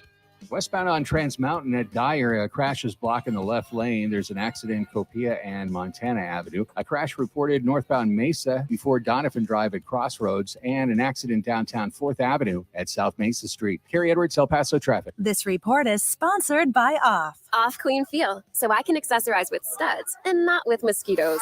I can wear my classic white crop and flag panel jeans and know that I'm covered with 8 hours of not sticky, fragrance-free protection. Get your pre-party protection on with Off Clean Feel. SC Johnson. I have a hard time focusing, mostly in school. When I struggle with reading, I'll get very frustrated. Does your child say things like this? It might be a sign of a learning or thinking difference like ADHD or dyslexia. Some kids are wired differently, but all kids can thrive with the right support. Talk with your pediatrician to find answers and explore solutions. The American Academy of Pediatrics and Understood.org are here to help. Visit understood.org/iHeart for tools and resources. For nearly 100 years, folks have trusted Blue Star medicated ointment to relieve the pain and itching of almost any skin irritation. It works on my son's dry itching feet and their jock itch. I had this rash on my neck. Nothing worked until Blue Star. Blue Star worked great on my ringworm without steroids. My wife and I have been using Blue Star for years. It's never let us down. Look for the white box with the Blue Star in the first aid section. Feel Blue Star work fast, or your money back. If you're hiring, it can feel like trying to find a needle in a haystack. You can hope the right person comes along, or you can just use ZipRecruiter. Like Marco, president of operations at Telly Tires and Auto Centers. ZipRecruiter helps me find all the right people, even the most difficult jobs to fill. See why 4 out of 5 employers who post a job on ZipRecruiter get a quality candidate within the first day. Now try ZipRecruiter free at ZipRecruiter.com/free. ZipRecruiter.com/FREE. Weather and traffic info. You need it? We have it. Traffic and weather all day. Stay informed. News Radio 690 KTSM. I spent a lot of time in the garage, but even more time in the rain and mud. In 95, I helped tow your moving trailer. And in 09, it was sparks from me, your chains, dragging behind your truck that accidentally started a wildfire. Spark a change, not a wildfire. Visit SmokeyBear.com, brought to you by the U.S. Forest Service, your state forester, and the Ad Council. Only you can prevent wildfires. If you see something, why do you say something? I see safe for my friends. For my community. For everyone here. We all have something worth protecting, a why that unifies us. Report suspicious activity to local authorities. If you see something, say something. News Radio 690 KTSM El Paso. Live from the KTSM AM 690 studios, it's Talk El Paso with Andrew J. Polk. To be a part of the show, call 915-544-KTSM or follow on Facebook at facebook.com/Talk El Paso. Now here's your host, Andrew J. Polk. Thank you all so very much for joining us here for Talk El Paso, airing live on News Radio 690 KTSM. I'm your host, Andrew J. Polk. Thank you for tuning in, however you may be doing so, be it on air, online, live streaming through the free and reliable iHeartRadio app, or joining us over on the various social media pages we're up on these days, facebook.com/Talk El Paso, the Talk El Paso channel over on YouTube, Twitter at Talk El Paso, or twitch.tv, Andrew J. Polk. You get some commentary about those who call in, be a part of the show, those kind of things. We don't make selections. We're not doing like active call screening. We want to know who is calling because we have had crank callers in the past, which we can deal with those. Don't worry. But in the meantime, of course, a lot of other things going on is that those who show up are more represented. Let's just put it that way. So that's one of the reasons that we have the social media channel, so more people can get in on there, because we are limited on phone lines, obviously, because that's how phone lines work. But just put it this way. If you want to add your 2 cents or do things, phone lines are full at the moment, but when they become available, make it perfectly clear, and that's your chance to call in. It just seems tenacity is the major difference between those that make it through or not, because the phone line's full, first one to get on the next line is the one who gets it. Just kind of a, not exactly a tragedy of the commons type situation, but closer to it than I can figure out a different example for. Anyway, getting back to those phone lines, well, some other conversation going on, including about fossil fuels. Buddy Vaya saying we didn't get out of the Stone Age for lack of rocks. Why wait until we are out of oil to stop using fossil fuels?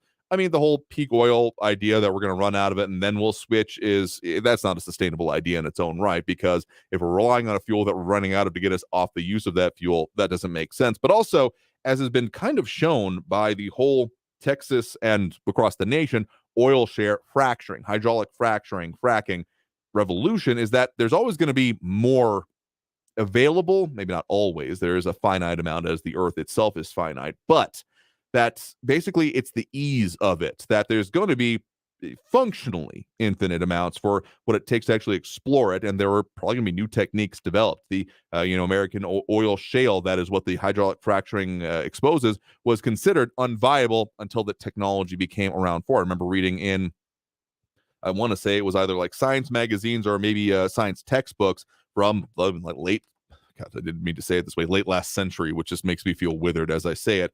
But I mean, it was the idea that this exists, but it's not viable to do so. I mean, there's tons of resources that exist all throughout the earth, or underneath it, I guess you could put it that way. But the viability of getting it or not is the real question. So that's just so much to say, is that I doubt we'll reach peak anytime soon, or at the very least not in a way that means that we'll be completely out of it. It's just kind of the desperation of the technology that comes along with it. Anyway, let's get to at least one more phone call before we hit that next break right now. We do have Eric on the east side here with us right now. Eric, thanks for joining us. Hello there. Yeah, I didn't want to talk about this, but, Raul brought it up, and, you said some things that should be addressed. Like, you've repeatedly said numerous times, and you repeated a version of it, this sentiment, like just now, that you're less concerned about the causes of climate change than you are the solutions. No. If you're going to be holding you saying that, I have to quote you exactly. I said, I'm less concerned with the debate over it because people get bogged down in the details than I am with what we're going to do about the policy. There's a reason we have a policy focus, because you suggest this is a problem. What is the solution to it? Often then very much informs how people respond to it. Does that make sense? No, you did say those things, and you repeatedly promoted the idea that long-term trends, Earth trends, are the cause of the climate change. Again, no. There are things that have affected the way climate exists. Climate is weather over time, right? So we've got shorter term ones like El Nino, La Nina. We have had solar minimums and maximums. There was like the little ice age that happened well before industrial society could have had an impact on it. So there have been changes, but also the part that I actually said that you're conveniently ignoring here is that there is absolutely an impact that man can have on the environment and on the climate, and to say otherwise just does not make sense. Yeah, I have some quotes. And I quote, "Climate changes. This much has been shown across geological record. The primary debate comes from whether it is man-made." And another quote on another day, "I know there are some who say climate change is a hoax, but most are talking about the man-made part. I'm willing to encourage that type of debate." And when you look at NASA's accumulation of the scientific consensus among the scientific communities in the world that are highly respected, there is no debate among the scientific community. Based on well-established evidence, about 97% of climate scientists have concluded that human-caused climate change is happening, and it's a serious problem. Like if you look at the American Scientific Societies, American Association of Advancement of Science, American Chemical Society, American Geophysical Union, American Medical Association, American Meteorological Society, American Physical Society, the Geological Society of America, NASA, and every respected scientific institution in the world says that man-made climate change is the driving force for the climate changes that we're seeing in recent times. There is not a debate, and you're rejecting the scientific consensus by insisting that there is one. Again, I don't think you're actually listening to me, because what I've said, as you just were quoting me even on here, not the parts from previously, but from today here, is that people get bogged down, like in our comments and even in the calls right now, about is that there are not, and it's missing the point, is what I'm getting at. Because by just saying, oh, well, is it real or not? It comes down to a nothing then moves beyond it. It's not a, well, is it our fault or not? Like, it's the blame game, which I have no interest in. And going to, okay, we recognize that things are changing. To say that, no, it's all staying the same. I don't think anyone is particularly saying that even if they don't want to admit it, because it seems like they're giving the other side some ground or whatever in a debate. I don't agree with that.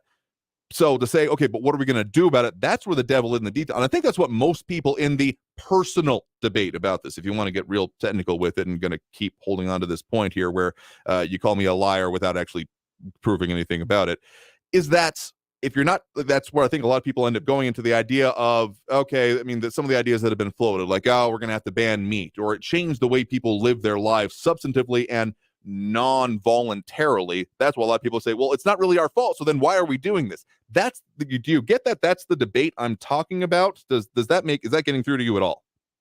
Saying that there's legitimate debate about the causes of climate change determines if people are going to support taking any measures, and there's no debate among the scientific community. There's only debate among conservatives and science deniers. So you're reducing demand for these. Dude, if you're not actually going to listen to me, we're not having a conversation. Again, the idea of how we deal with it is, I think, the primary driver of why people have this issue with it. Do you get that? If someone is saying that, hey, this is a problem and you have to agree with me on the solution to it, people may be inclined to say, like, well, I'm not agreeing with you then. Like, you get that? That's what we're talking about here? How you deal with it is entirely dependent if you think the climate is changing because of just natural earth cycles that are uncontrollable, or whether it's man-made. So identifying the causes is at the very first part of what are the solutions, what steps can we take. That is the most important part of addressing the climate change issue, is looking at the causes and acknowledging that there is no debate in the scientific community on the climate change that we're seeing causing mass refugee problems, massive droughts, and things that are impacting our community. Saying that, oh, humans have an impact on general environmental matters, to say, to equate that with the man-made climate change that we see creating these extreme droughts and weather conditions that the scientific community is all in agreement on, isn't intellectually honest. So here's the interesting thing. You like to paint this as a totally partisan issue, and don't get me wrong, there are definitely a lot of people making their bones on this when it comes to the ability to fundraise on this. They're wrong, I'm right, they're wrong, I'm right, on either side of it. But there's actually some agreement that I know you're probably not going to be a fan of here, that actually a theory that Steve Bannon put forth, among other people, along the idea of that, as one argued, as one of the architects of the wall, among other things, the real implementer of that within the Trump administration, that maybe not totally implemented it, that it was floated during the campaign process. And he was like, oh, okay, I'll go along with this. And of course, he got involved in it in his own right afterwards with the We Build the Wall Foundation and that group, which certainly had its own issues. I mean, he had to be pardoned because of it. So not calling that a good measure by any means, so don't get that twisted either. But essentially, the thing that he was floating on this, one of the theories that he's mentioned overall, and he didn't generate this theory, but he seemed to have subscribed to it,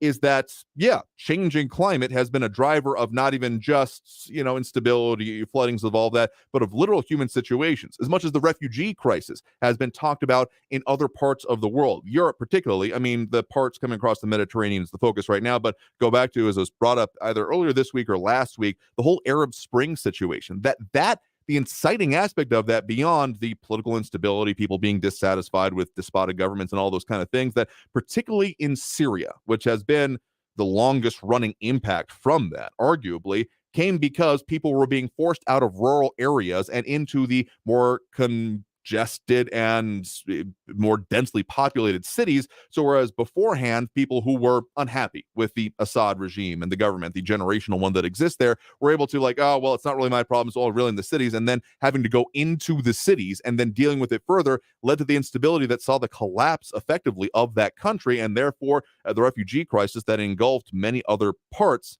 of the European continent and many other parts around the world. I don't think it's exactly, but there have been, at least in the modern era, almost as more refugees now than there have been almost any previous time, I think, is some of the stats I've seen. And so essentially that's some of the things that, like, Bannon was wanting to put into place, was that the build the wall aspect was not really about, it's about immigration, what was about affecting human movements in mass, because he was reading a similar kind of way that continued instability could then lead to there being a similar situation on this continent. So there's actually some agreement there. So, but I'm sure you don't particularly agree with Steve Bannon in a whole lot of ways here. I specifically mentioned that anecdote in the past, and you know that. But the bottom line is that you specifically said that I'm willing to encourage debate on whether it's man-made. And if there is even debate on whether it's man-made, then it makes no sense to oppose the man-made causes of climate change causing these displacements of human beings and economic catastrophes. If there's even a debate on the man-made aspect of it, then there's no reason to advocate for any solutions.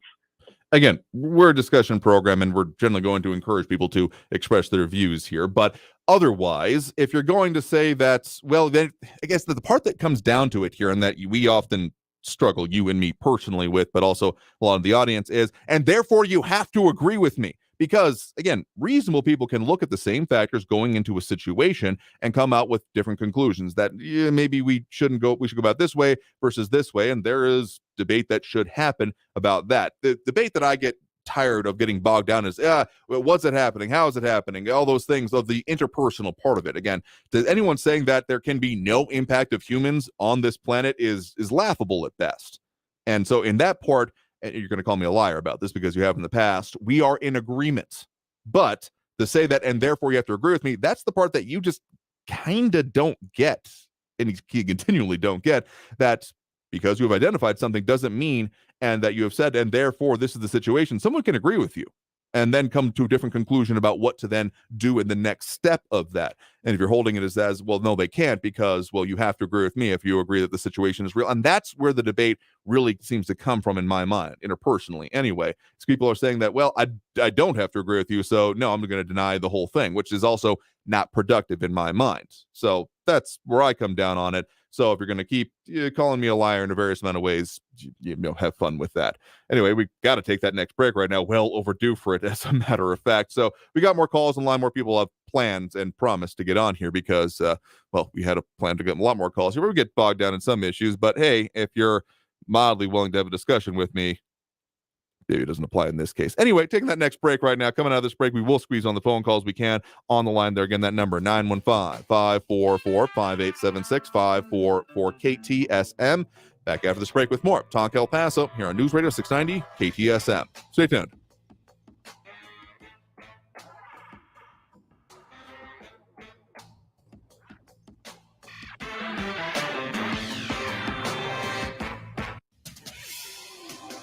El Paso's News Radio 690 KTSM.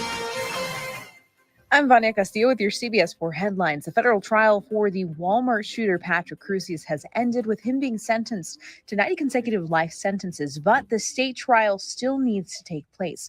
El Paso's District Attorney Bill Hicks says he believes finding an impartial jury for the state trial of the August 3rd mass shooter will be the most difficult part in the legal process.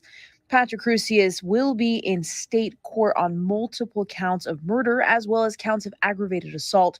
The trial is expected to begin either in 2024 or 2025.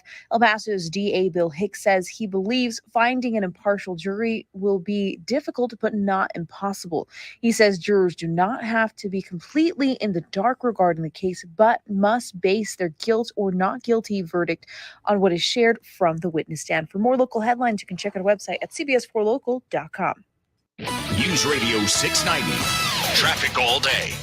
Westbound on Trans Mountain at Dyer, a crash is blocking the left lane. There's an accident Copia and Montana Avenue. A crash reported northbound Mesa before Donovan Drive at Crossroads, and an accident downtown 4th Avenue at South Mesa Street. Kerry Edwards, El Paso traffic. From the KFOX 14 Severe Weather Center, I'm Chief Meteorologist Brad Montgomery. Weather warning continues for heat. We have the excessive heat warning lasting through Thursday. Heat advisory lasting through Saturday. 20% chance of storms for your Wednesday. High around 107 degrees. For your Thursday, partly cloudy skies, 30% chance of storms, high around 108. And for your Friday, partly cloudy, 20% chance of storms, high around 107. From the KFOX 14 Severe Weather Center, I'm Chief Meteorologist Brad Montgomery. This report is sponsored by Wendy's Late Night, open until midnight or later. Wendy's is open until midnight or later, which means all your favorite menu items are up later too. The Baconator still tastes just as juicy and bacony at night. So listen to that craving and turn in for the night at a Wendy's drive-thru. Hours may vary at participating U.S. Wendy's.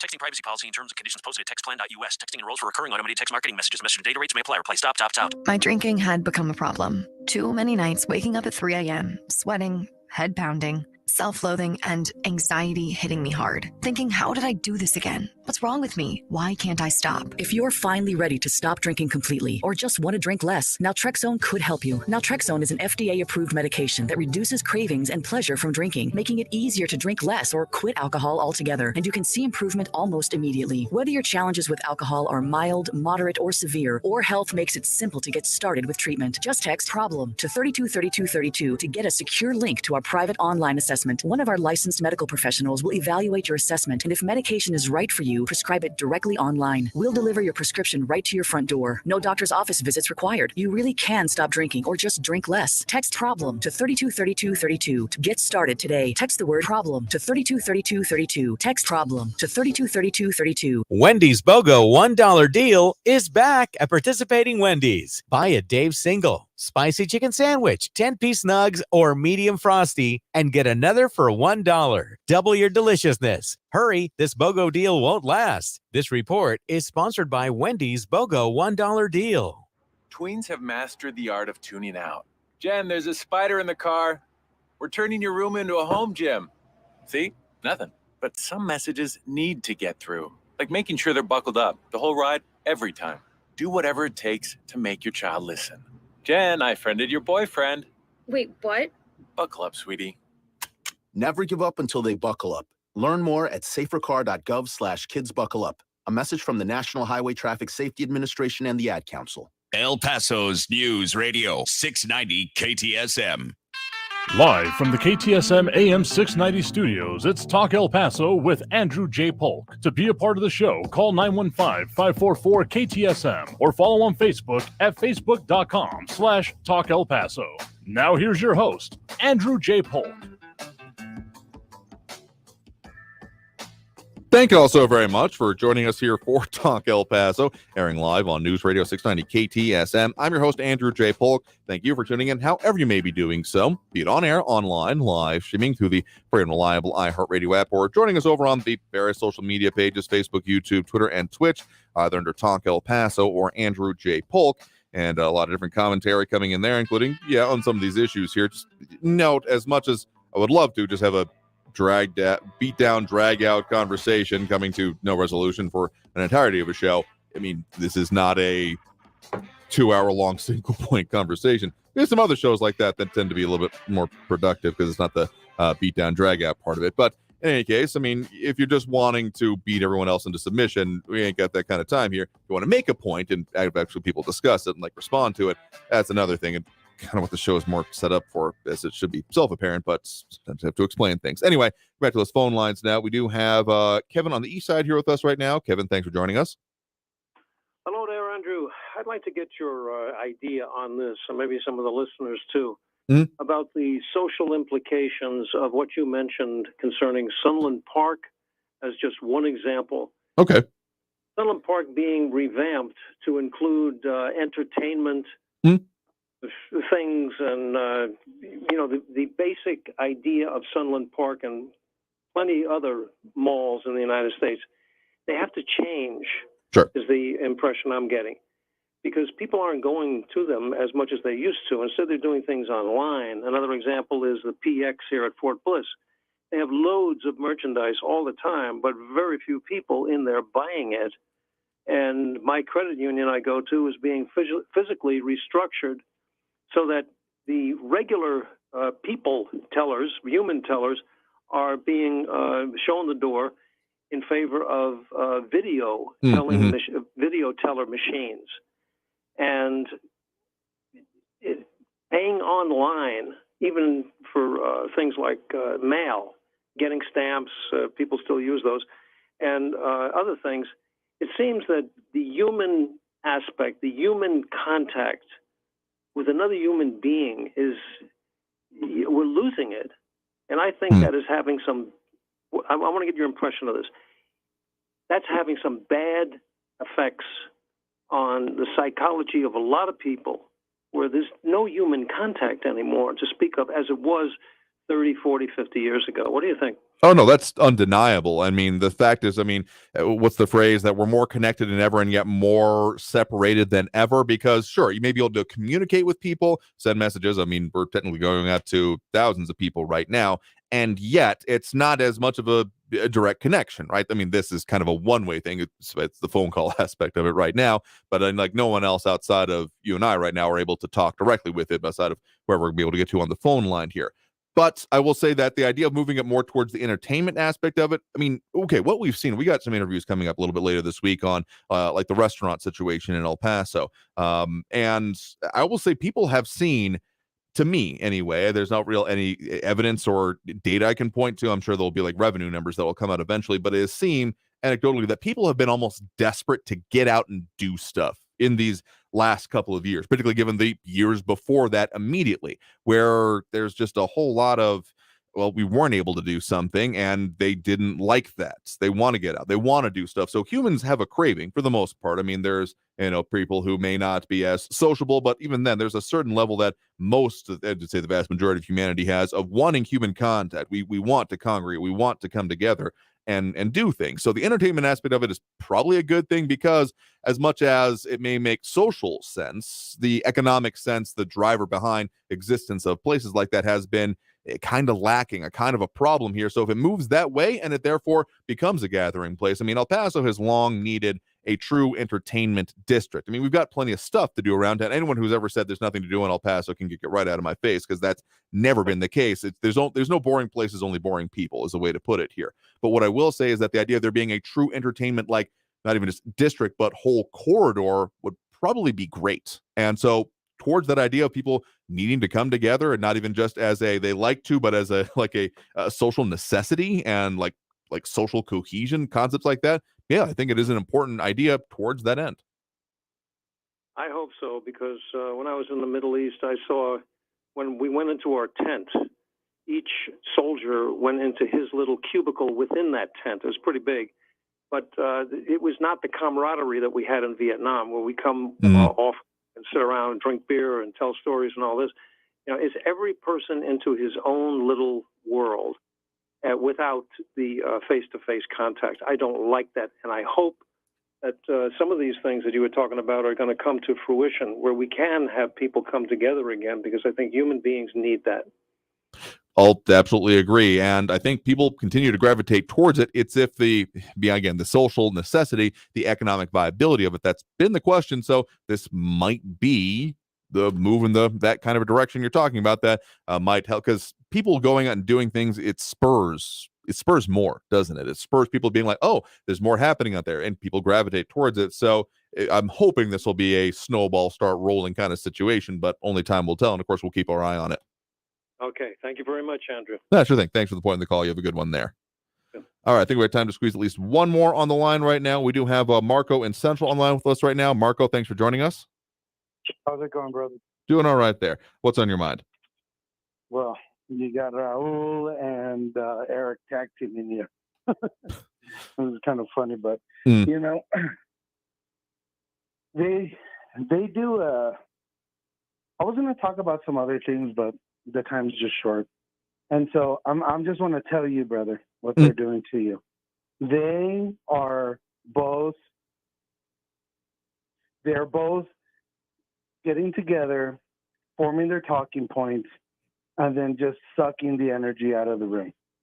And so what you're left with is only a few callers as he argues back and forth semantics, telling you what you said, when in reality, you probably never even said any of the things that Eric said to you. And so the reality is your show that's effective, right, at getting out messages for other people and the word becomes this, I don't want to use that word.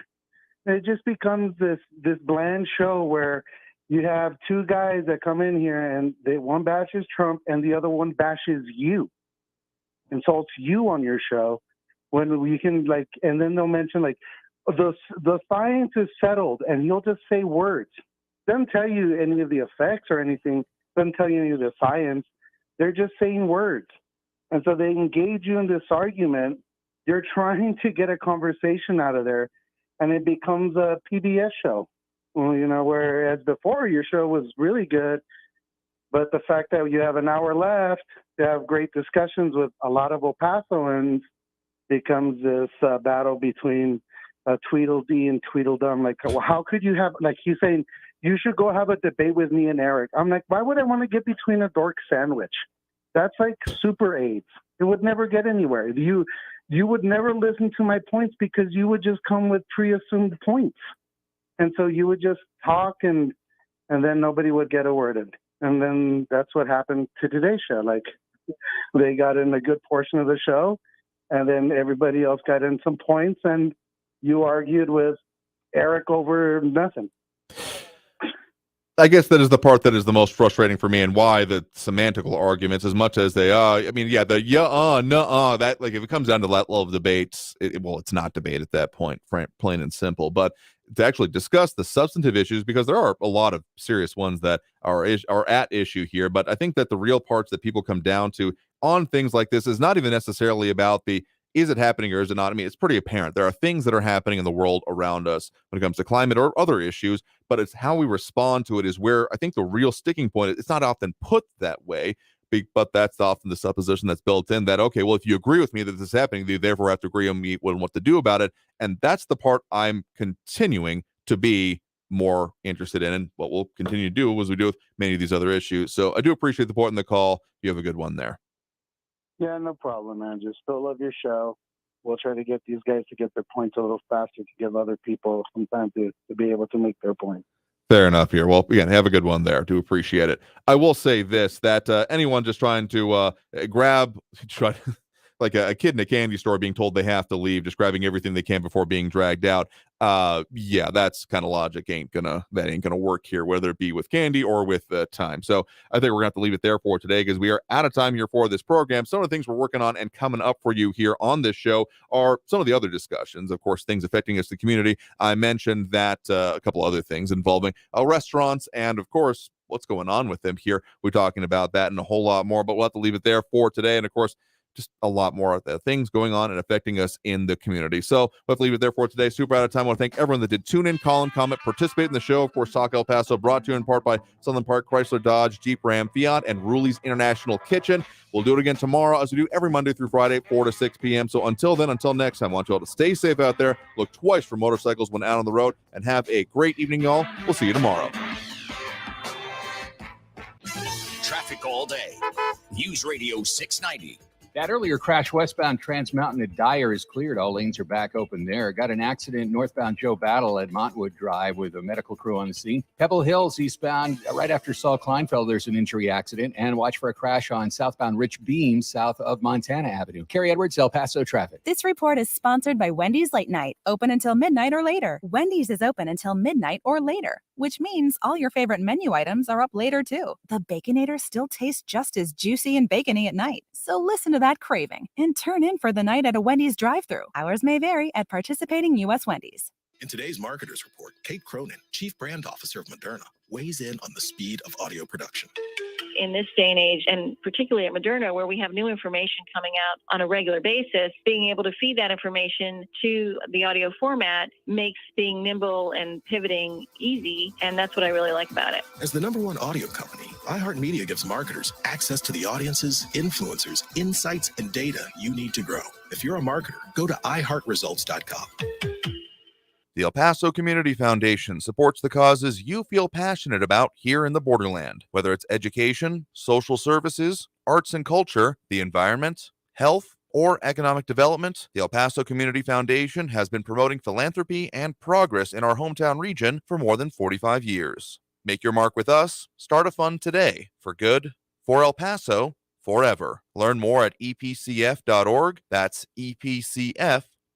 For nearly 100 years, folks have trusted Blue Star medicated ointment to relieve the pain and itching of almost any skin irritation. It works on my son's dry, itching feet and their jock itch. I had this rash on my neck. Nothing worked until Blue Star. Blue Star worked great on my ringworm without steroids. My wife and I have been using Blue Star for years. It's never let us down. Look for the white box with the blue star in the first aid section. Feel Blue Star work fast or your money back. If you're hiring, it can feel like trying to find a needle in a haystack. You can hope the right person comes along, or you can just use ZipRecruiter. Like Marco, president of operations at Telly Tires and Auto Centers. ZipRecruiter helps me find all the right people, even the most difficult jobs to fill. See why 4 out of 5 employers who post a job on ZipRecruiter get a quality candidate within the first day. Now try ZipRecruiter